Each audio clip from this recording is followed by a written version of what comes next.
Hello friend, electrical life में आप सभी का स्वागत है। फ्रेंड्स, हम डिस्कस करेंगे प्रैक्टिस सेट नंबर 25 जो कि हमारी सीरीज चल रही है। हम प्रैक्टिस सेट कर रहे हैं। इसमें हमने बहुत से प्रैक्टिस सेट आपको प्रोवाइड किया है, आगे भी इसी तरह से आपको मिलते रहेंगे प्रैक्टिस सेट। तो फ्रेंड्स, वीडियो शुरू करने से पहले आपसे एक रिक्वेस्ट है कि इस वीडियो को आप अपने फ्रेंड्स के संग ज़रूर शेयर कर दीजिए, ताकि जो लोग ये प्रैक्टिस सेट नहीं मतलब जिनके पास नहीं पहुंच पा रहा है, कम से कम वो लोग भी इसका फ्री ऑफ कॉस्ट लाभ उठा सकें। ठीक है, तो चलिए, अगर हम बात करें अपने पहले क्वेश्चन की, तो पहला क्वेश्चन हमारा है कि what is the peak factor of sinusoidal wave. एक साइनोसाइडल वेव है, उसका पीक फैक्टर क्या होगा। ठीक है, कि एक साइनोसाइडल वेव के लिए जो पीक फैक्टर है वो क्या होगा। ऑप्शन आपका 1.11, 1.414, 3.142, 4.44। तो बताइए कि जो साइनोसाइडल वेव होती है उसके लिए पीक फैक्टर आपसे पूछ रहा है कि क्या होगा। तो बताइए सबसे पहले कि जो पीक फैक्टर, ये जो हम पीक फैक्टर लिखते हैं, ये बराबर होता क्या है।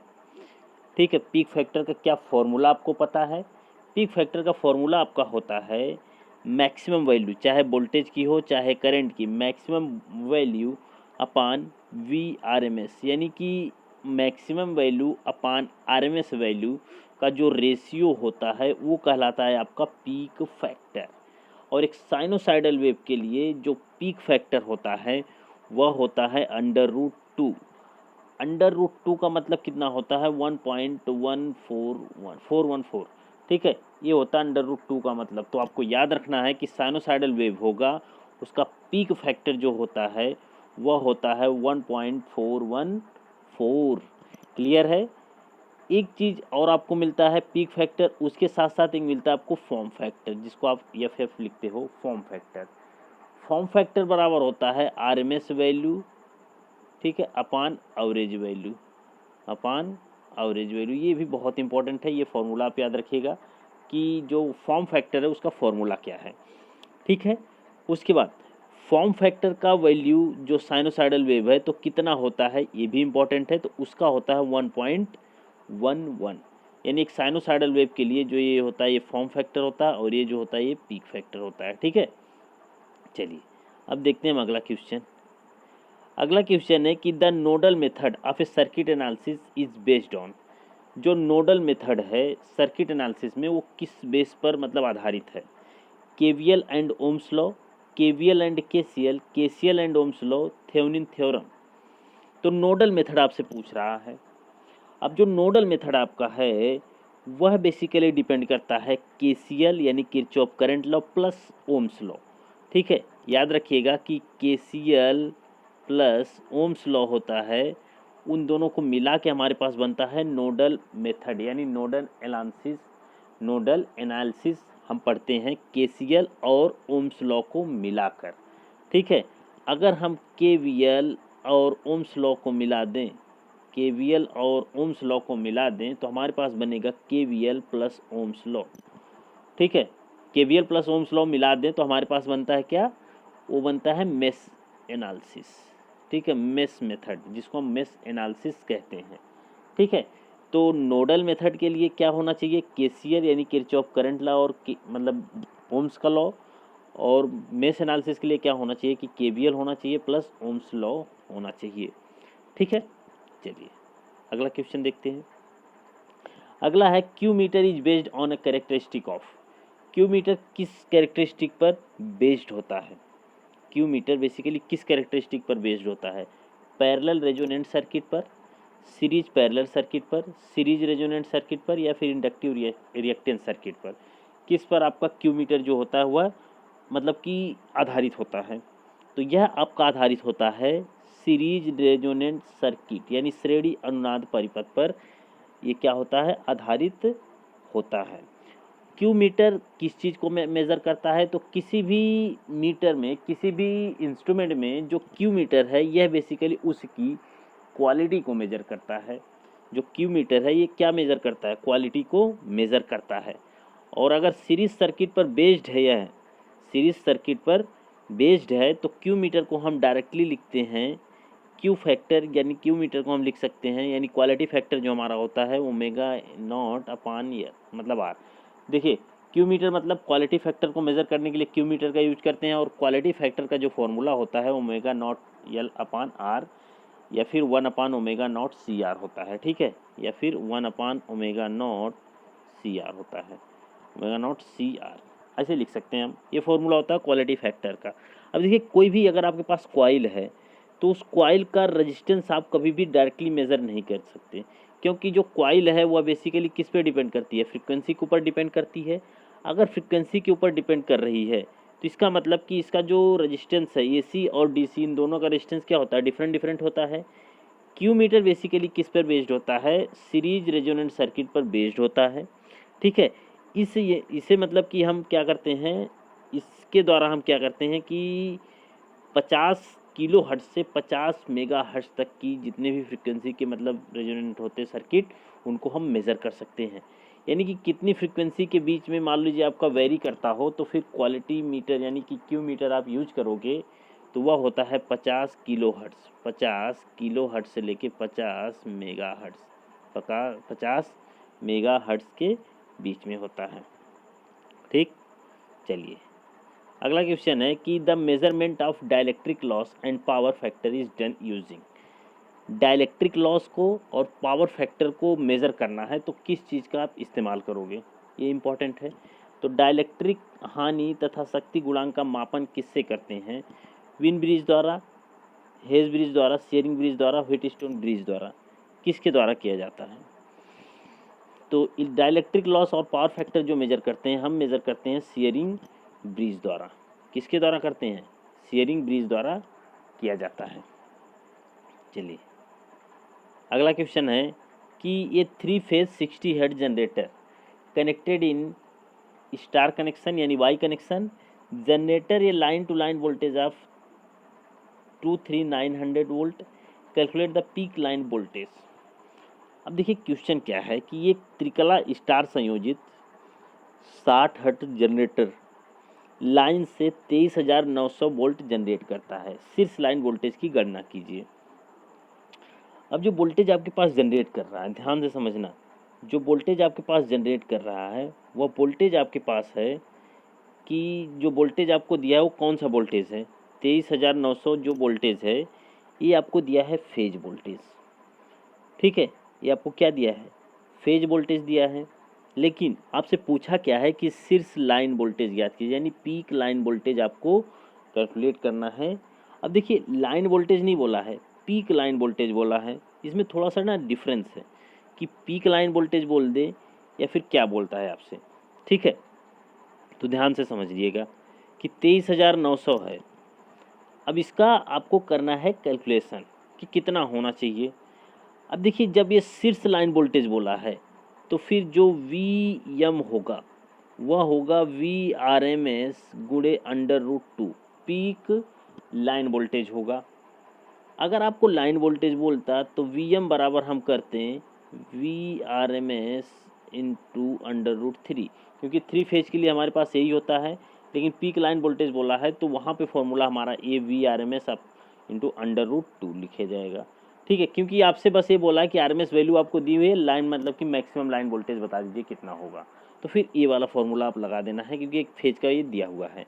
तो जैसे ये फॉर्मूला लगाएंगे तो वी एम बराबर होगा 23,900 मल्टीप्लाई 1.1414, ठीक है। मल्टीप्लाई करेंगे तो 33,800 आपके पास आ जाएगा, 33,800 जो कि ऑप्शन नंबर बी में आपको दिया हुआ है, ठीक है। ऑप्शन नंबर बी में दिया हुआ तो इम्पॉर्टेंट है कि आपसे क्या बोला है ये चीज़ आपको ध्यान से देखना है, ओके।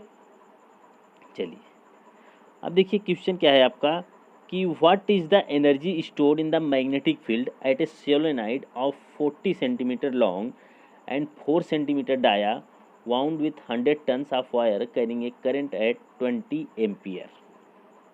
अच्छा एक चीज़ मेरे को ध्यान से बताओ कि जो स्टोरिंग एनर्जी आपसे बोल रहा है तो स्टोरिंग जो इंडक्टर में एनर्जी स्टोर होती है उसका फॉर्मूला क्या होता है, उसका फॉर्मूला होता है ½ L I²।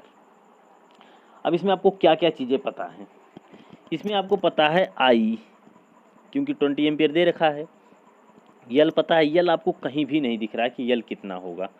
तो आपका पहला जो मतलब कि कंसंट्रेशन होना चाहिए कि यल को हम कैसे फाइंड करेंगे।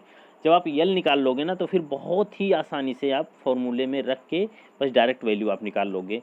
तो यल का क्या ये एक फॉर्मूला होता है, आपको याद है कि mu naught mu R A into N square solenoid के लिए अपान यल, ये फॉर्मूला होता है। अगर ये फॉर्मूला याद है तो इसमें देखिए आपको क्या क्या चीज़ें दी हुई है।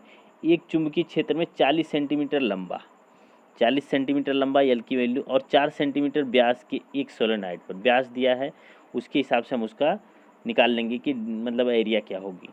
और तारों की जो टर्न है वो 100 दिया है, एन की वैल्यू दे रखा है। म्यू नॉट म्यू आर आपको अपने से पता होना चाहिए कि कितना किसकी वैल्यू होती है, ठीक है। अगर एक आदर्श की बात की जाए तो म्यू आर हमेशा क्या होगा, आपका 1 हो जाता है, ठीक है, क्योंकि जब कुछ नहीं दिया रहता तो हम उसके हिसाब से उसको कर लेते हैं। ये फॉर्मूला याद है तो इसको चलिए, फॉर्मूला याद है तो थोड़ा सा हम इसको बदलते हैं। अब देखिए यल बराबर जब लिखेंगे हम तो ए बराबर सबसे पहले जो ये 4 सेंटीमीटर का व्यास दिया है, व्यास जो होता है वो डी होता है और ए बराबर हमें पता है कि पाई डी स्क्वायर होता है, मतलब पाई आर स्क्वायर होता है। लेकिन यहाँ पे व्यास दिया है तो पाई आर स्क्वायर मतलब डी बाई 2 का स्क्वायर, तो पाई डी स्क्वायर अपान 4 हो जाएगा। ए की value pi D square upon 4 और डी की वैल्यू 4 सेंटीमीटर दिया है, सेंटीमीटर में दिया है, और ये भी 40 सेंटीमीटर में दिया है, तो दोनों के दोनों सेंटीमीटर में है, तो मैं इसको सेंटीमीटर में ही इनको छोड़ देता हूँ, ठीक है। कोई दिक्कत नहीं है, मैं इनको सेंटीमीटर में ही छोड़ देता हूँ, इसी तरह से पड़े रहेंगे, कोई दिक्कत नहीं है ना। चलिए, तो पाई डी का मतलब कितना है, डी स्क्वायर मतलब 4 सेंटीमीटर, तो 4 गुणे 4 हो जाएगा तो 16 पाई हो जाएगा। कितना हो जाएगा, 16 पाई, नहीं 4 के स्क्वायर तो एक कटेगा तो 4 पाई आपके पास होगा, ठीक है, 4 पाई हो जाएगा। अब इसको मीटर में कन्वर्ट कर रहे हैं कि सेंटीमीटर में कन्वर्ट कर रहे हैं वो अलग मैटर है, ठीक है। अभी आप इतना ही देख के चलो, ओके। चलिए हम देखते हैं, लगाइए यल का मान निकालिए। यल बराबर जो होता है, यल बराबर होगा आपका म्यू नॉट की वैल्यू कितनी होती है, 4 पाई इंटू 10⁻⁻7, ठीक है, ये वैल्यू फिक्स होती है। उसके बाद म्यू आर की वैल्यू जो होती है वो मीडियम के ऊपर डिपेंड करती है, यानी रिलेटिव परमेबिलिटी मीडियम के ऊपर डिपेंड करती है। मीडियम कुछ नहीं दिया तो मैंने इसको 1 मान लिया, ठीक है। पाई डी स्क्वायर अपान 4, पाई डी स्क्वायर अपान 4, ठीक है, ये 40 सेंटीमीटर दिया है और ये आपको 4 सेंटीमीटर दिया है। इन दोनों में देख लीजिएगा कि आपको कन्वर्ट करने में कोई दिक्कत ना हो, ठीक है।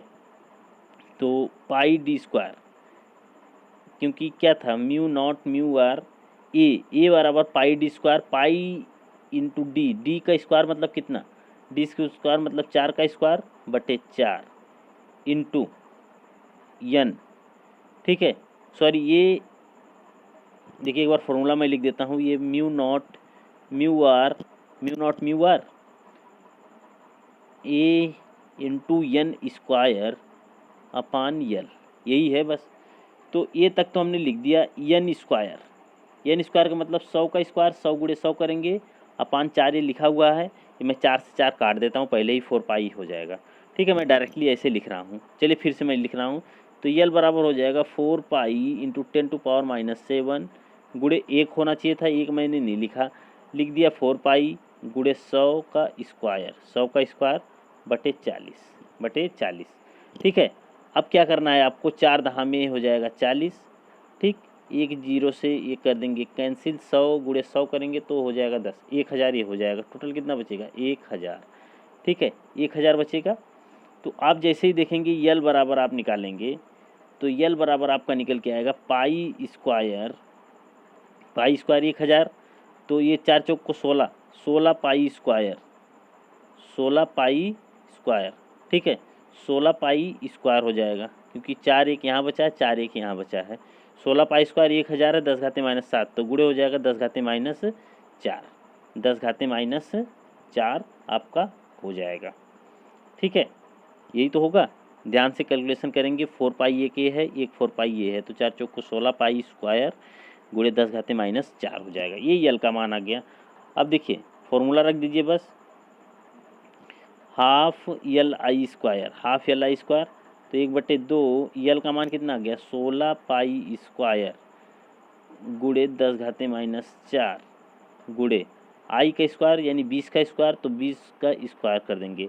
बस अब आपको इसको कैलकुलेशन करना है, बस आपका आंसर निकल के आ जाएगा। तो फटाफट कैलकुलेट करके, इतनी लिखने के बाद फटाफट कैलकुलेट करके बताइए कि कितना आंसर आ गया आपका। ठीक है, कितना आंसर आया है आपका, तो फटाफट बताइए कि कितना आंसर आया है। तो जैसे ही आप कैलकुलेट करोगे ना तो 0.789 जूल आएगा, जो कि करेक्ट आंसर हो जाएगा, जो कि करेक्ट आंसर होगा। ठीक, चलिए अगला क्वेश्चन है कि quality factor is define as the ratio of. Quality factor जो होगा बेसिकली किसका रेशियो होता है, resistance and inductance of reactive या एलिमेंट, या फिर resistance and capacitance of reactive element, या फिर ऑप्शन जो है ऑप्शन के हिसाब से बताइए क्या होगा correct answer. Resistance to reactance of reactive element, resistance to susceptance of reactive element, तो क्या करेक्ट आंसर हो जाएगा। तो इसका करेक्ट आंसर जो होगा, हम अगर बात करें तो क्यू फैक्टर जो होता है रेजिस्टेंस टू रिएक्टिव, ठीक है, reactance of reactive element, reactance of reactive element, ठीक है, ये जो होता है ये क्वालिटी फैक्टर का फॉर्मूला होता है। अगर हम बात करें तो क्वालिटी फैक्टर का जो आप फॉर्मूला देखेंगे, ठीक है, क्वालिटी फैक्टर का जो फॉर्मूला देखेंगे वो आपको 3 फॉर्मूला मिलेगा। क्वालिटी फैक्टर बराबर 1/r अंडर रूट L/c, एक ये होता है। उसके बाद क्वालिटी फैक्टर को मैंने बताया कि ओमेगा नॉट L/r होता है। एक होता है 1/ओमेगा नॉट CR। ये फॉर्मूला जो होता है ये होता है क्वालिटी फैक्टर का फॉर्मूला, ठीक है। उसके बाद जो क्वालिटी फैक्टर का कभी कभी एक फॉर्मूला आता है, तो 2 पाई गुणे maximum maximum stored energy, maximum stored energy upon loss per cycle, loss per cycle, ठीक है, एनर्जी लॉस पर साइकिल, ये फॉर्मूला होता है क्वालिटी फैक्टर का। तो क्वालिटी फैक्टर के सारे फॉर्मूले मैंने लिख दिए। ये फॉर्मूले अगर आपको नहीं पता है तो प्लीज़ इसको आप नोट डाउन कर लीजिए, बहुत इंपॉर्टेंट फॉर्मूले हैं ये, ठीक है। चलिए अब देखते हैं अगला क्वेश्चन। अगला क्वेश्चन आपका है कि 3 resistor of 4 ohm 6 ohm and 9 ohm are connected in parallel, which resistor consume the maximum power. यानी 3 रजिस्टर हैं, एक 4 ओम का है, एक 6 ओम का और एक 9 ओम का, तीनों पैरेलल में कनेक्ट हैं, तो कौन सा सबसे ज़्यादा पावर को कंज्यूम करेगा, 4 ओम, 6 ओम तथा 9 ओम। अब देखिए जो पावर कंजम्पशन का फॉर्मूला होता है, जैसे पैरेलल सर्किट की अगर हम बात करें, ठीक है, ये सर्किट कैसी है, समांतर। अब समांतर सर्किट में रेफरेंस हम उसी क्वांटिटी को लेंगे जो कि सब में सेम होती है। तो पैरेलल सर्किट है तो इसमें रेफरेंस हम लेंगे वोल्टेज को, रेफरेंस किस चीज़ को लेंगे, वोल्टेज को। अब वोल्टेज के हिसाब से फॉर्मूला अगर आप देखें तो P बराबर जो होता है V² होता है, V² होता है, ठीक है। अगर V² होता है तो इस हिसाब से आप देखेंगे कि R की वैल्यू जितनी कम होगी उतना ज़्यादा P ज़्यादा होगा, ठीक है। R की वैल्यू जितनी ज़्यादा होगी P उतना ही कम होगा, यही हो रहा है इस फॉर्मूले के हिसाब से, तो यही बनेगा। तो इसका मतलब है कि P बराबर V² R, R की वैल्यू जो है एक 4 ओम है, एक 6 ओम है और एक 9 ओम है, तो सबसे ज़्यादा कौन कंज्यूम करेगा, तो 4 ओम करेगा। सबसे ज़्यादा कौन एनर्जी कंज्यूम करेगा, 4 ओम का जो रेजिस्टेंस है उसमें सबसे ज़्यादा मतलब कि पावर का कंजम्पशन होगा, ठीक। और सबसे कम किस में होगा, तो 9 ओम में सबसे कम होगा। रेजिस्टेंस जितना ज़्यादा होगा पावर का कंजम्पशन उतना कम होगा। तो P आपका कम कब होगा, जब R आपका ज़्यादा होगा। तो करेक्ट आंसर जो होगा ऑप्शन नंबर ए इसका करेक्ट हो जाएगा। चलिए ये क्वेश्चन आपका कह रहा है कि the current IT through a 10 ohm resistor in series with an inductance is given by IT 3 + 4 sin 100t + 450 + 4 sin 300t + 60 ampere. The RMS value of the current and the power dissipation in the circuit R. एक 10 ओम का प्रतिरोध है जो कि एक प्रेरक के साथ श्रेणी में संयोजित है। एक प्रेरक मतलब कि इंडक्टर के साथ, जिसकी धारा आपको ये इक्वेशन दिया हुआ है, तो इसका RMS वैल्यू और पावर कंजम्पशन कितना होगा आपको यही बताना है, ठीक है। और आपको कुछ नहीं बताना, बस इतना बताना है। अब देखिए सीरीज सर्किट है, क्योंकि कैसे आपको पता सीरीज, क्योंकि 10 ओम का जो रेजिस्टेंस है वो प्रेरक के साथ श्रेणी में जुड़ा हुआ है, ये क्वेश्चन में ही बोल दिया है।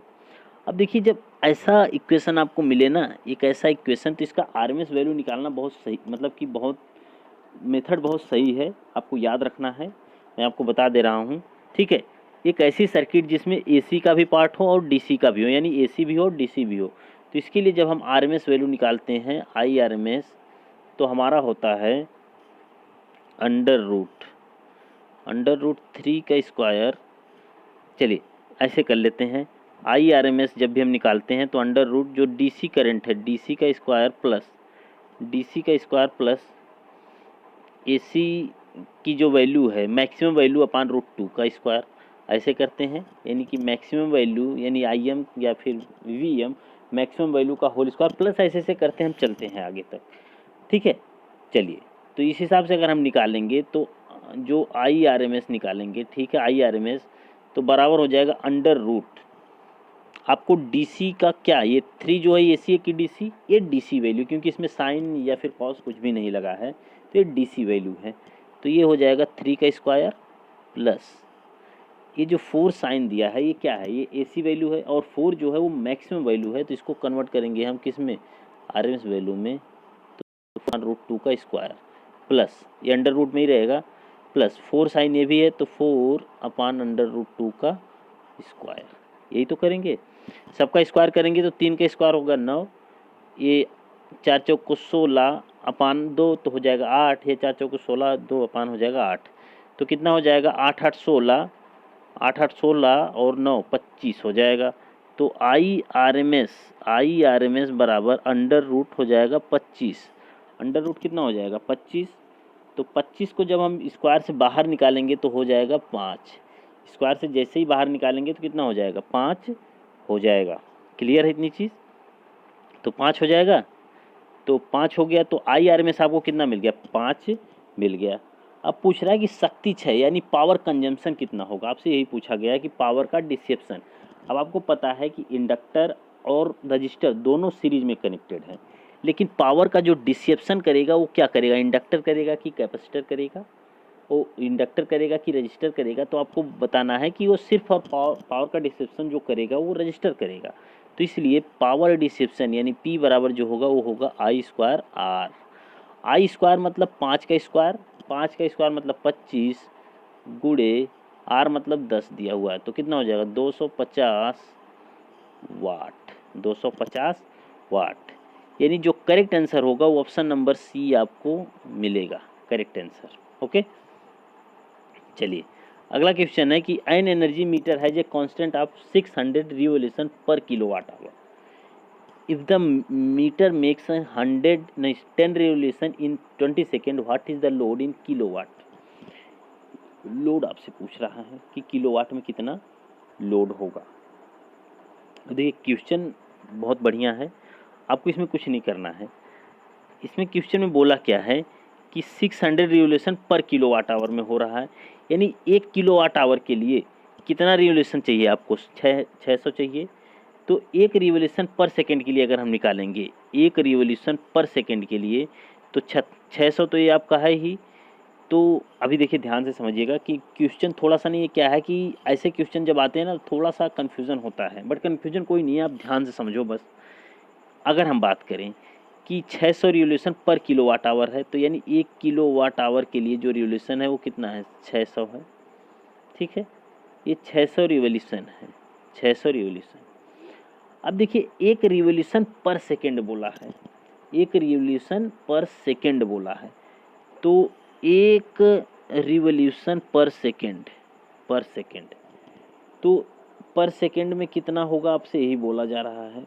अब ध्यान से अगर समझिए तो ये 600 रिवोल्यूशन है और ये किलोवाट आवर है, ये जो आवर है इसको हम किस में बदल दें, अगर 1 किलोवाट आवर गुणे आवर है तो इसको 3600 सेकेंड में हमने बदल दिया, किस में बदल दिया 3600 सेकेंड में बदल दिया। कोई दिक्कत नहीं है, 3600 सेकेंड में मैंने इसको बदल दिया। अब ध्यान से समझो कि इसको हम कैसे लिख सकते हैं, ये लिख सकते हैं 1 किलोवाट आवर गुणे 3600 सेकेंड, 3600 सेकेंड बराबर 600 रिवोल्यूशन, बराबर 600 रिवोल्यूशन। अब देखिए एक रिवोल्यूशन पर सेकेंड के लिए कितना पूछा है, क्योंकि क्वेश्चन आपसे जो बोला है वो पूछा है 10 रिवोल्यूशन इन 20 सेकेंड कितना होगा। 10 रिवोल्यूशन इन 20 सेकेंड कितना होगा, 10 रिवोल्यूशन इन 20 सेकेंड कितना होगा। तो अगर हम बात करें तो देखेंगे आप कि रिवोल्यूशन पर सेकेंड आप जब निकालेंगे तो आपको मिलेगा 3600 बटे 600, 3600 kilowatt hour, kilowatt hour, ठीक है, किलो वाट आवर। ओके, तो देखिए आप ऐसे कैंसिल करेंगे तो आपको रिवोल्यूशन पर सेकेंड जो मिलेगा वो मिल जाएगा 6 किलो वाट आवर, यानी रिवोल्यूशन पर सेकेंड जो आपको मिलेगा वो मिलेगा 6 किलो वाट, 6 किलो वाट मिल जाएगा। कोई डाउट नहीं है, 6 किलो वाट आपको मिला। अब देखिए 6 किलो वाट मिला कितना, एक रिवोल्यूशन पर सेकेंड के लिए, एक रिवोल्यूशन पर सेकेंड के लिए। तो ये पूछा है 10 रिवोल्यूशन इन 20 सेकेंड, यानी 10/20 के लिए कितना मिलेगा आपको। तो ये 0 0 कैंसिल होगा तो 1/2 हो जाएगा, 1/2, 1/2 रिवोल्यूशन के लिए मतलब कि कितना होगा, तो यानी 6/2 के लिए बराबर हो जाएगा 3 किलो वाट, 3 किलो वाट हो जाएगा। तो ऑप्शन नंबर सी जो होगा वो करेक्ट आंसर हो जाएगा, option number C correct answer हो जाएगा। ओके, चलिए अब देखते हैं हम अगला क्वेश्चन। अगला क्वेश्चन है कि metallic copper is a, metallic copper आपका क्या है, paramagnetic, diamagnetic substances, ferromagnetic substances या फेरी मैग्नेटिक, क्या है। तो जो आपका मेटेलिक कॉपर होता है वह होता है आपका डायमैग्नेटिक सब्सटेंसेस, ठीक है, क्या होता है, डायमैग्नेटिक सब्सटेंसेस होता है, ठीक। तो जो डायमैग्नेटिक सब्सटेंसेस है उसमें आता है मेटेलिक कॉपर। अब कॉपर की अगर हम बात करें तो इसमें लगभग आपका हीरा भी होगा, यानी डायमंड की बात करें, जिंक की भी बात करें तो ये जिंक डायमंड जो भी होते हैं ये सब किस में आते हैं, आपके डायमैग्नेटिक मटेरियल में आते हैं। अब देखिए डायमैग्नेटिक मटेरियल की अगर हम बात करें तो एक ऐसा मटेरियल जैसे अगर इसके पास किसी चुंबक को लेके आते हैं तो इनके बीच में रिपल्सन होने लगता है, ठीक है। तो पदार्थ का ये जो गुण होता है इसी को हम बोलते हैं डायमैग्नेटिक मटेरियल। जिस क्वालिटी जिस मटेरियल में ऐसा होता है उस मटेरियल को बोलते हैं डायमैग्नेटिक सब्सटेंसेस है वो, ठीक है। चलिए अगला क्वेश्चन है कि which of the following plant is suitable for peak load, peak load के लिए कौन सा सबसे सुटेबल होगा, ठीक है। तो पीक लोड के लिए आपका जो सुटेबल होगा बताइए, डीजल या फिर स्टीम, न्यूक्लियर, हाइड्रो, कौन सा होगा सुटेबल। तो डीजल इंजन जो प्लांट होता है वह पीक लोड के लिए बहुत ही सुटेबल होता है, ठीक है। जबकि अगर हम न्यूक्लियर पावर प्लांट की बात करें तो न्यूक्लियर पावर प्लांट जो होते हैं वह बेस लोड के लिए, यानी हाइड्रो और न्यूक्लियर ये दोनों आपके बेस लोड के लिए काम करते हैं, ठीक है, ये दोनों बेस लोड के लिए काम करते हैं। चलिए अगला क्वेश्चन है कि reciprocal of resistance is called, reciprocal of resistance को हम क्या कहते हैं, यानी प्रतिरोध का उल्टा है वो क्या है, इम्पीडेंस, कंडक्टेंस, इंडक्टेंस या फिर ससेप्टेंस। तो आपका करेक्ट आंसर होगा कंडक्टेंस। तो बहुत नॉर्मल है, आपको पता है कि R बराबर 1/G होता है, R बराबर 1/G, ठीक है। जबकि प्रतिबाधा की अगर उल्टा हम बात करें तो हमारा क्या होगा, ठीक है, प्रतिबाधा की उल्टा अगर हम बंद प्रवेश्यता होती है जो कि आपका Z बराबर 1/Y होता है, Z बराबर 1/Y होता है, ठीक। चलिए अगला क्वेश्चन है, अगला है what is the value of total electric flux coming out of closed surface, यानी बंद सतह से बाहर निकलने वाली कुल विद्युत फ्लक्स का मान क्या होगा। 0 equal to volume charge density equal to total charge enclosed by the surface equal to the surface charge density, तो किसके बराबर होगा। तो इस क्वेश्चन का करेक्ट आंसर होगा ऑप्शन नंबर सी, यानी कि एक बंद सतह के अंदर कुल विद्युत फ्लक्स का जो मतलब कि योग है यानी टोटल फ्लक्स है वह किसके बराबर होगा, तो वह बराबर होता है टोटल चार्ज के, टोटल चार्ज के बराबर होता है। यानी एक गोले के सतह पर आवेश गोले के अंदर के आवेश के समान होता है, ठीक है। जैसे एक गोला है, ठीक, तो इसके सतह पर जो आवेश होगा उस गोले के अंदर भी उतना ही आवेश होगा, यानी दोनों के आवेश जो होंगे आपस में क्या होंगे, बराबर होंगे, ठीक है। अगर विद्युत क्षेत्र की बात करें यानी इलेक्ट्रिक फील्ड की बात करें, ठीक है, याद रखना जब भी क्वेश्चन किस हिसाब से बना है वो आप देख लेना कि विद्युत फ्लक्स की बात की गई है तो सतह पर और अंदर दोनों क्या होंगे, यानी कि जो टोटल चार्ज है उस गोले के सरफेस पर दोनों बराबर होंगे। लेकिन फील्ड की बात की जाए, इलेक्ट्रिक फील्ड की, ठीक है, इलेक्ट्रिक फील्ड की बात की जाए, विद्युत क्षेत्र की बात की जाए, तो विद्युत क्षेत्र जो सतह पर होगा उसको तो सपोज आप ई मान लीजिए, यानी कुछ ना कुछ होगा, लेकिन गोले के अंदर, ये गोला जो है इसके अंदर का जो इलेक्ट्रिक फील्ड आपसे पूछे तो आप बता देना कि जीरो होगा। क्या होगा? जीरो होता है। ठीक है, तो बहुत इंपॉर्टेंट है, इसे आप याद रखिएगा। चलिए अगला क्वेश्चन है, what is the equivalent resistance of a network having 5 resistor of each 10 ohm connected in parallel. देखिए यानी 10 ओम के 5 प्रतिरोध एक नेटवर्क में समांतर जुड़े हुए हैं, तो उनका जो इक्विवेलेंट रेजिस्टेंस होगा वो क्या होगा? 10 ओम का रेजिस्टेंस है, 5 प्रतिरोध एक नेटवर्क में समांतर में जुड़े हुए हैं, 10 हैं और 5 ये सब किस में जुड़े हैं? पैरेलल में जुड़े हुए हैं, पैरेलल में। तो पैरेलल का सीधा सीधा फॉर्मूला क्या होता है?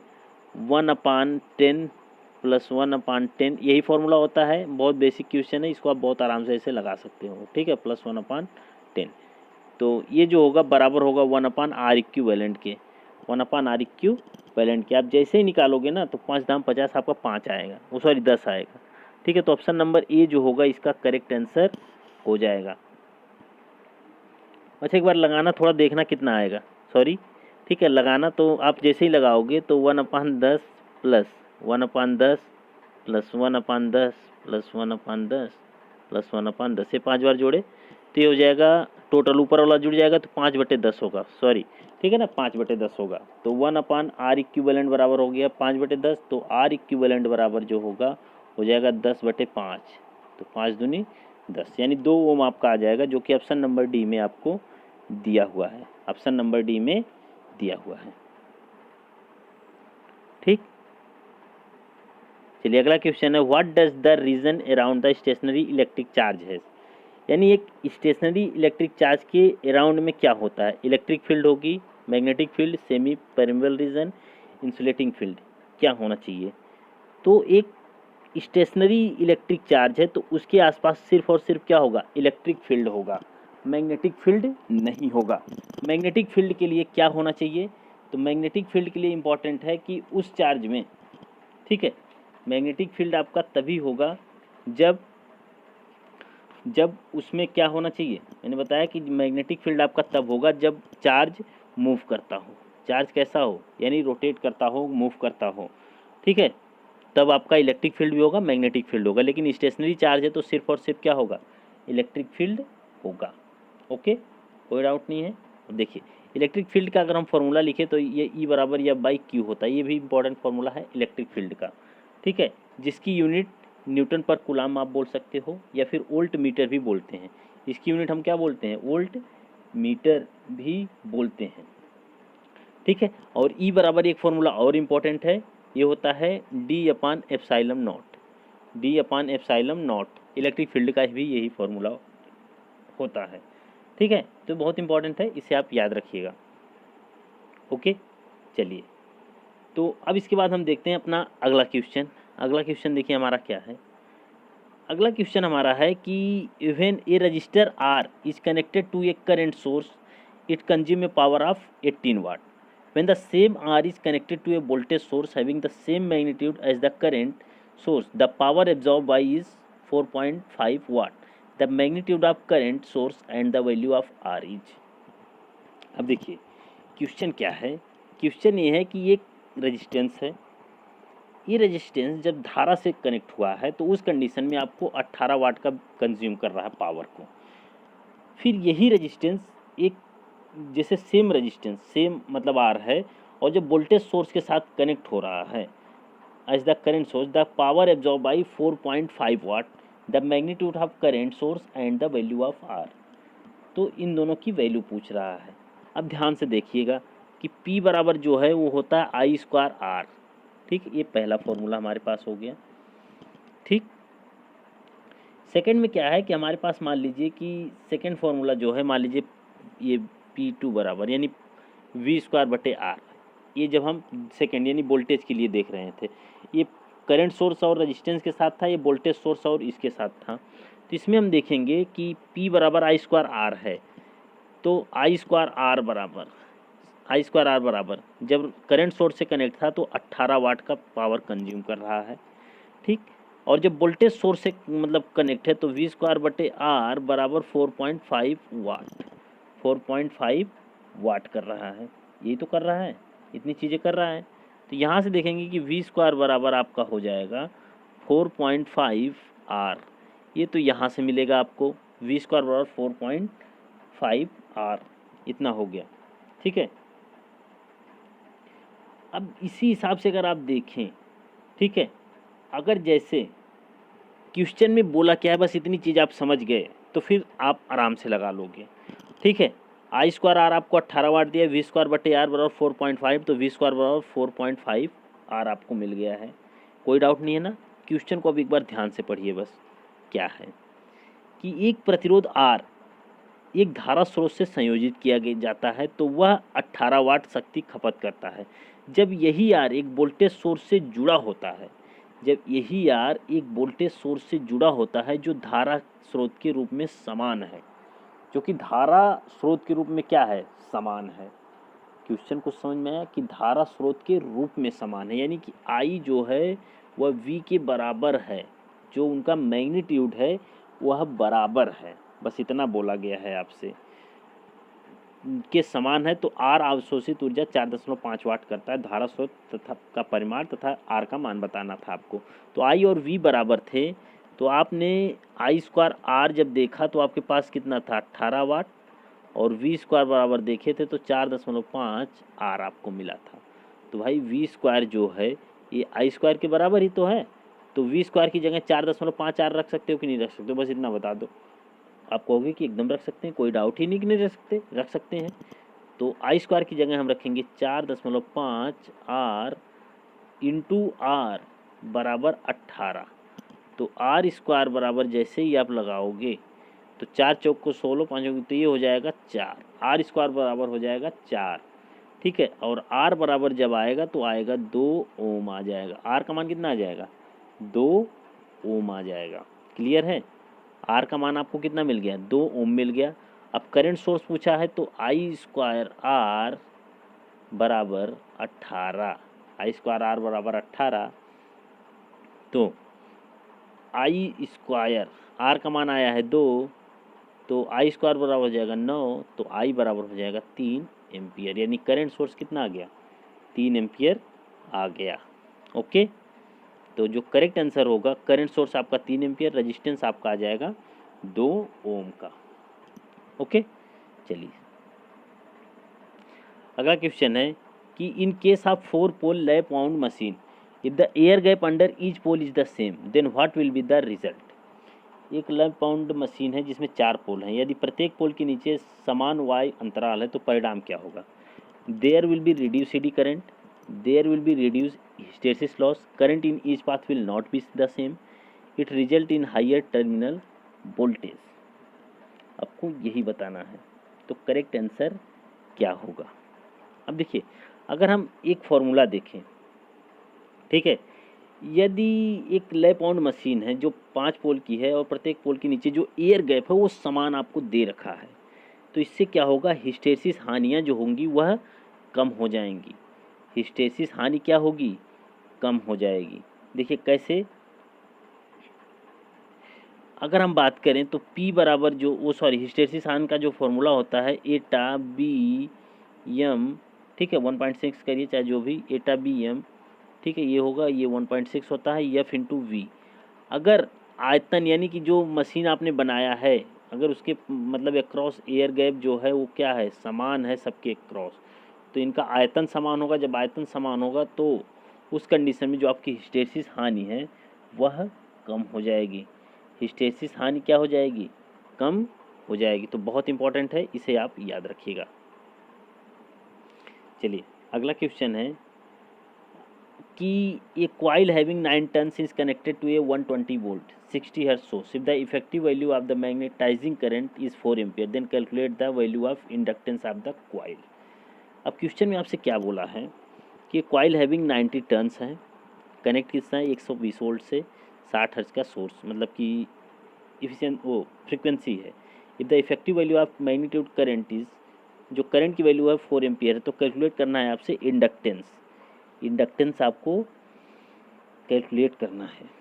तो कोशिश करते हैं कैलकुलेट करने की। ठीक, देखिए तो जैसे ही हमें इंडक्टेंस कैलकुलेट करना है तो एक्सएम बराबर अगर आप देखें, देखिए जो एक्सएल बराबर होता है वो होता है 2 पाई एफ एल, यही तो होता है 2 पाई एफ एल होता है। लेकिन एक्सएल बराबर अगर हम देखें तो वी एम बटे आई एम भी होता है, वी एम बटे आई एम भी होता है। ठीक है, तो एक्सएल बराबर वी एम जो आपको दिया है ये दिया है 120 वोल्ट, चलो मैं इसको 120 रख देता हूँ, और करंट जो दिया है वो दिया है 4 4 3 12, तो 30 ओम जो आपका आ गया वो क्या आ गया, वो आपका आ गया एक्सएल का मान। किसका मान आ गया, एक्सएल का मान आ गया, कोई दिक्कत नहीं है ना, एक्सएल का मान आ गया। चलिए तो एक्सएल बराबर जो है वो हो गया 2 पाई एफ एल, तो एल बराबर क्या हो जाएगा, एक्सएल अपान 2 पाई एफ, 2 पाई एफ, यही तो। ठीक, तो जैसे ही करेंगे तो ये 30 अपान 2 गुड़े 3.14 गुड़े एफ का मान 60। ठीक, इतना है, बस इसको आप रख दो, डिवाइड करो। जैसे ही आप डिवाइड करोगे तो आपका मिली हेनरी में आंसर निकल के आएगा, पहले ही मैं बता दे रहा हूँ, मिली हेनरी में आंसर निकल के आएगा 79.6 मिली हेनरी आएगा। ओके, चलिए what is the time constant of RC series circuit. अब आरसी सीरीज सर्किट है उसका टाइम कांस्टेंट कितना होता है, तो आरसी सीरीज सर्किट है तो उसका टाइम कांस्टेंट भी कितना होता है, आरसी ही होता है, उसका टाइम कांस्टेंट कितना होता है, आरसी होता है। लेकिन एक आरएल सीरीज सर्किट हो तो उसका time constant L by R हो जाएगा। ओके, चलिए अगला क्वेश्चन है कि in which type of the fault given below all of the 3 component I A naught, I A one and I A two are equal, कौन सा ऐसा fault है जिसमें तीनों ये करंट जो हैं वो आपस में बराबर होंगी, single line to ground fault, double line to ground fault, line to line fault, 3 phase fault, किस में बराबर होंगी। तो सिंपल सी बात है कि तीनों फेज की करंट बराबर है तो ये 3 फेज इन्वॉल्व होगा, तो ऑप्शन नंबर 4 जो होगा वो करेक्ट आंसर होगा। ऑप्शन नंबर 4 जो होगा इसका करेक्ट आंसर हो जाना चाहिए। लेकिन क्वेश्चन में ये जो करंट दिया है ये आपको सीक्वेंस करंट दिया हुआ है। ठीक है, जब आपके तीनों फेज इन्वॉल्व होते हैं तो वो आपका होता है सिमेट्रिकल फॉल्ट। कौन सा फॉल्ट होता है, सिमेट्रिकल फॉल्ट होता है।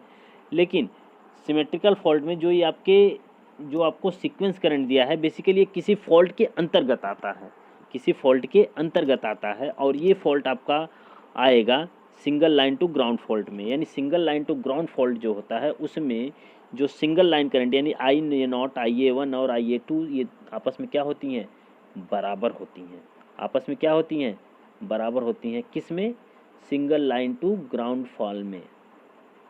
ठीक है, single line to ground fault में, क्लियर है। उसके बाद अगर हम बात करें तो एक बहुत इंपॉर्टेंट लाइन है कि single line to ground fault में जब भी आप फॉल्ट करंट निकालते हो ना, फॉल्ट करंट सभी करंट का 3 गुना होती है, यानी 3 I A not, 3 I A one, ठीक है, 3 I A two, 3 I A two, 3 I A two, ये आपकी फॉल्ट करंट हो जाएगी। ओके, चलिए तो ऑप्शन नंबर ये इस क्वेश्चन का करेक्ट आंसर था। चलिए, maximum power developed in a synchronous motor occurs at coupling angle of, यानी तुल्यकाली मोटर में अधिकतम शक्ति विकसित होने के समय युग्मन कोण होगा 120 डिग्री, 60 डिग्री, 90 डिग्री, 0 डिग्री, कितना होना चाहिए। तो आपका जो करेक्ट आंसर होगा वह आंसर होगा 90 डिग्री। यानी तुल्यकाली मोटर में जो मैक्सिमम मतलब आपकी पावर डेवलप होती है उसके लिए जो कपलिंग एंगल आपको चाहिए वो 90 डिग्री होना चाहिए। और इसका जो फॉर्मूला हम लिखते हैं पी एम बराबर E B V upon X sine delta, sine delta चाहे साइन अल्फ़ा आप लिखते हो। ठीक है, क्लियर है इतनी चीज़, ये आपको याद रखना है। चलिए अगला क्वेश्चन देखते हैं। अगला है कि ये reactor having a inductive reactance of 4 ohm is connected to terminal of 120 volt AC generator, calculate the power associate with reactor. जो पावर एसोसिएट हो रहा है रिएक्टर के साथ वो कितना होना चाहिए। अब 120 वोल्ट आपका लगा हुआ है और जो इंडक्टिव रिएक्टेंस है वो 4 ओम आपको दिया हुआ है, तो पावर कितना एसोसिएट होगा। तो P बराबर जो होता है वो V स्क्वायर अपान R, इस फॉर्मूले पे रखो आपका आंसर निकल के आ जाएगा। तो V स्क्वायर जो है वो 120 दिया है, इसको 120 रख देंगे बटे 4, तो 4 3 हो जाएगा 12, 12 3 36, 12 3 कितना हो जाएगा 3600 VAR, 3600 VAR। क्योंकि किलोवाट इसमें नहीं लिखेंगे क्योंकि जो वो इंडक्टिव रिएक्टेंस है वो क्या करेगा, रिएक्टिव पावर को सप्लाई करेगा ना, तो रिएक्टिव पावर के लिए वोल्ट एम्पियर रिएक्टिव पावर ही लिखते हैं हम। ओके, अब देखिए 3600 VAR दिया है, नहीं दिया है 3600, तो इस 3600 को आप लिख देंगे 3.6 kVAR, इस तरह से आप लिख देंगे तो करेक्ट आंसर आपका हो जाएगा। तो option number A correct answer होगा। चलिए, what is the main drawback of the underground transmission system compare to the overhead transmission system. देखिए, अंडरग्राउंड सिस्टम का जो मेन ड्रॉबैक है कंपेयर अगर करें ओवरहेड ड्रॉबैक का, तो क्या है? Exposure to lightning, heavy initial cost, exposure to atmospheric hazard such as smoke, ice, wind, induction interference between power and communication circuit. तो क्या करेक्ट आंसर इसका हो जाएगा? तो देखिए, जो आप अंडरग्राउंड सिस्टम हम यूज करते हैं, इस अंडरग्राउंड सिस्टम में जो हैवी इनिशियल कॉस्ट यानी उच्च प्रारंभिक लागत होती है, ठीक है, जबकि ओवरहेड सिस्टम में ऐसी कोई लागत नहीं होती इतना ज़्यादा, ओवरहेड मतलब कि अंडरग्राउंड के तुलना में। उसके बाद और एक चीज़ करें कि इसमें जब फॉल्ट हमारा मतलब कहीं पे हो जाता है तो उसको खोजने के लिए काफ़ी हमें मेहनत करनी पड़ती है। तो फॉल्ट की स्थिति जानने के लिए, फॉल्ट का लोकेशन जानने के लिए थोड़ी सी कठिनाई होती है अंडरग्राउंड सिस्टम में, तो वो ऑप्शन में नहीं है, तो इसलिए ऑप्शन नंबर बी जो होगा करेक्ट आंसर हो जाएगा। चलिए, अगला क्वेश्चन है, अगला है कि ये 60 hertz 4 pole turbo generator rated 100 ampere 100 MVA 13.8 kilowatt has the inertia constant of 10 megajoule upon MVA, find the stored energy in the rotor at the synchronous speed. Synchronous speed पर रोटर कितना मतलब energy को stored करेगा, ठीक है। अब देखिए, inertia constant की अगर हम बात करें तो बहुत इंपॉर्टेंट है, ये फॉर्मूला आप याद रखिएगा कि एनर्जी स्टोर्ड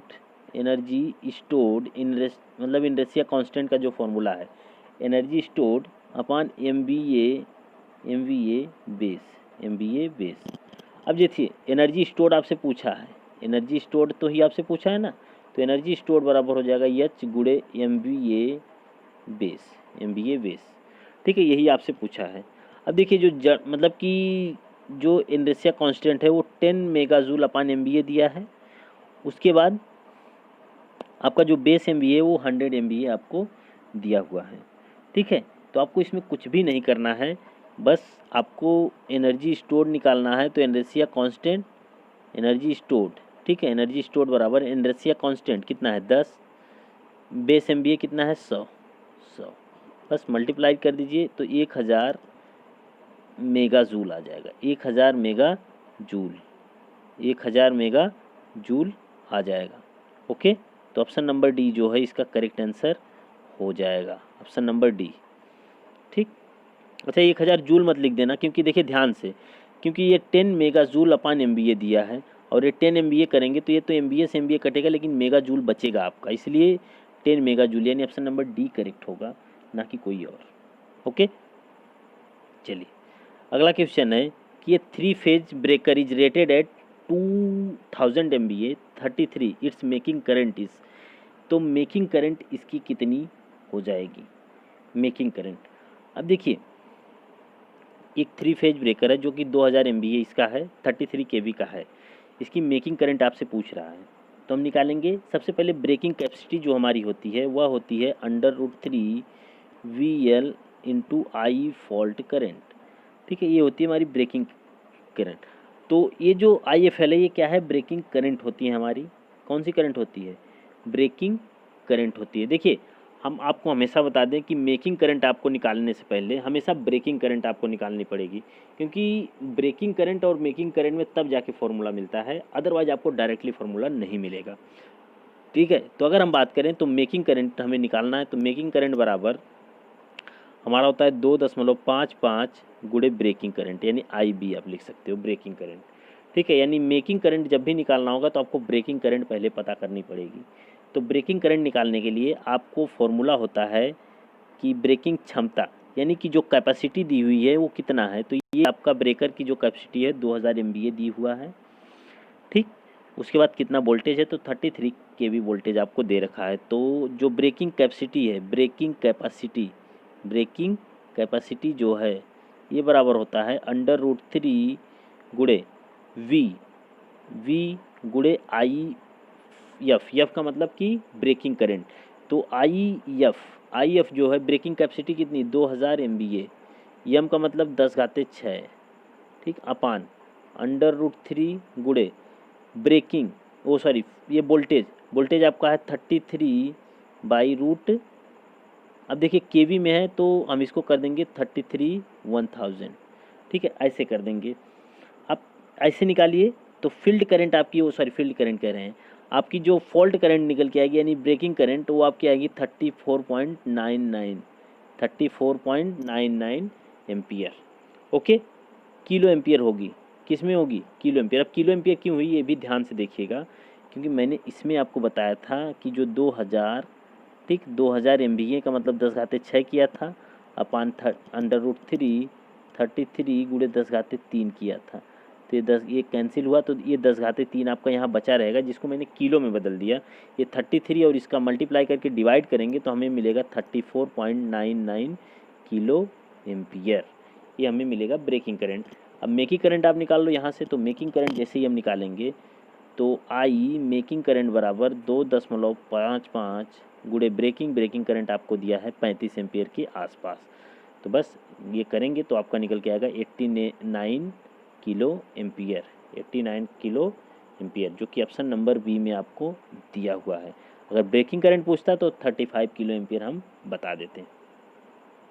ओके, चलिए अगला क्वेश्चन है, ये मेटल ऑक्साइड वेरिएस्टर, ठीक है, एक metal oxide varistor is used for protecting, तो किसके प्रोटेक्शन के लिए हम करते हैं, gate circuit against over current, gate circuit against over voltage, anode circuit against over current, anode circuit against over voltage, ठीक है, आपसे यही पूछा जा रहा है।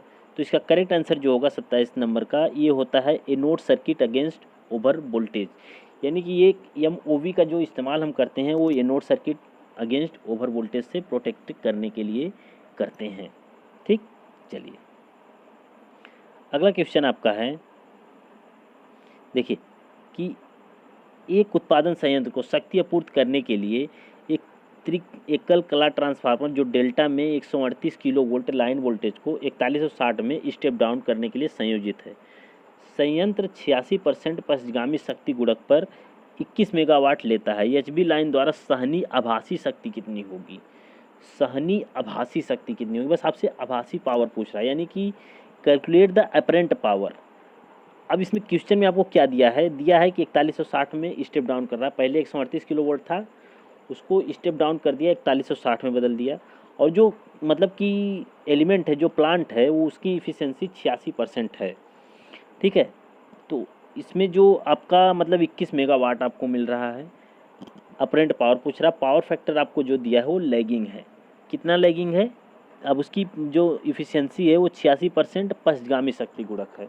86% का मतलब कि 0.86 पावर फैक्टर आपको दे दिया है, 0.86 पावर फैक्टर आपको दे रखा है, ठीक है।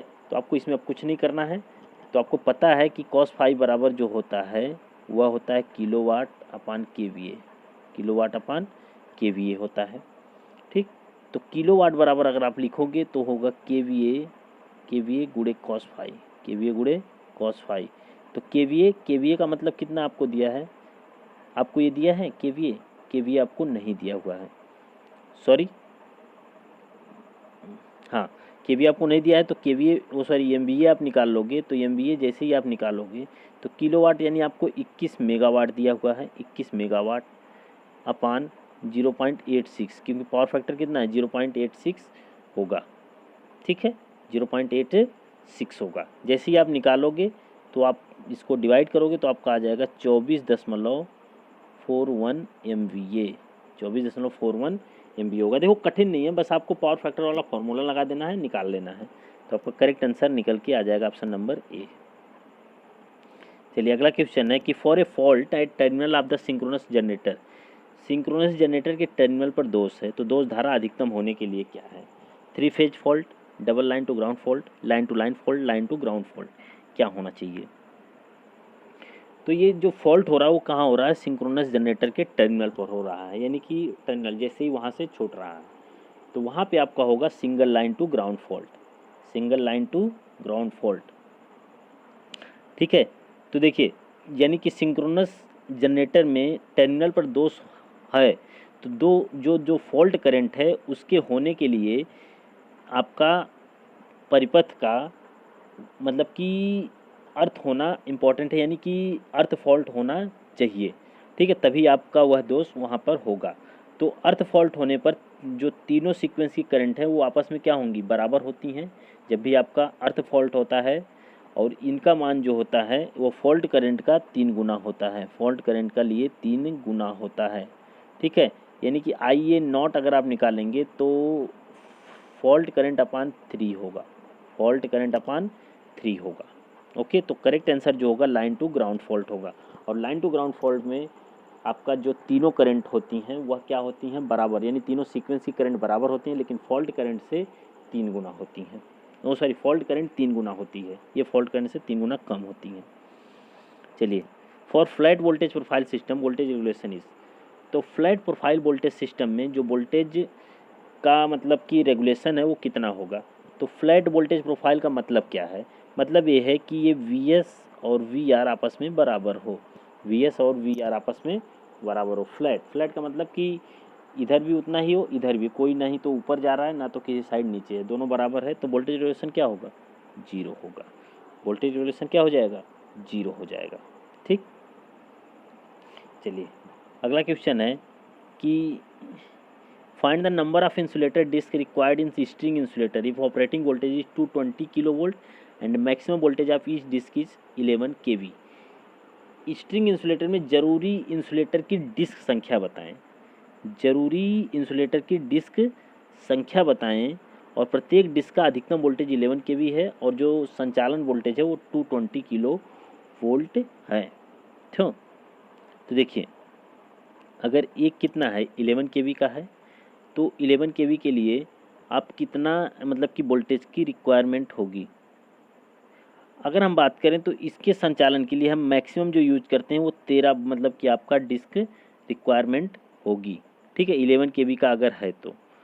अगर वैसे देखें तो आपका जो वोल्टेज सबका कितना है 11 kV है, तो 11 के हिसाब से देखेंगे तो 11 गिरैया जो होता है वो 121 होता है, ठीक है। सबका जो वोल्टेज रेटिंग है वो कितना है, अगर हम देखें तो सबका वोल्टेज रेटिंग 11 है, जितने भी डिस्क आप यूज करोगे तो 13 गुणे 11, 11 तिया 33, 11 एक कम 11, 3 14, कितना हो जाएगा 143। तो ये लगभग आपका उतना ही आएगा, यानी कि 21 आप यूज कर लो। अब 21 यूज करोगे तो ज़्यादा चला जा रहा है, देखिए ध्यान से, अगर 21 यूज करेंगे तो 21 का गुणा अगर आप किस में करोगे 11 से, तो 11 एक कम 11, 11 दूनी 22, 11 एक कम 11, 11 दूनी 22, 23 हो जाएगा, 231 हो जाएगा, ठीक है। तो ये ज़्यादा हो जा रहा है, तो यहाँ पे इतने नहीं यूज करेंगे। 25 यूज कर सकते हो, नहीं 25 भी ज़्यादा हो जाएगा। 10 थोड़ा कम हो जा रहा है। जो आपका सूटेबल दिख रहा है वो आपका 13 ही दिख रहा है, क्योंकि ऑप्शन के हिसाब से हम बता रहे हैं। ऐसा नहीं कि करेक्ट यही है, हर बार यही करेक्ट होगा, ऐसा नहीं है, लेकिन इस टाइम आपके लिए सबसे अच्छा यही वाला आंसर होगा। ओके, तो आज के लिए इतने ही क्वेश्चन, नेक्स्ट वीडियो में फिर मिलेंगे, तब तक चैनल को जरूर सब्सक्राइब कर लीजिए। प्रैक्टिस सेट चाहिए, डिस्क्रिप्शन में लिंक है, वहाँ से आप परचेज कर सकते हो। Okay, thank you.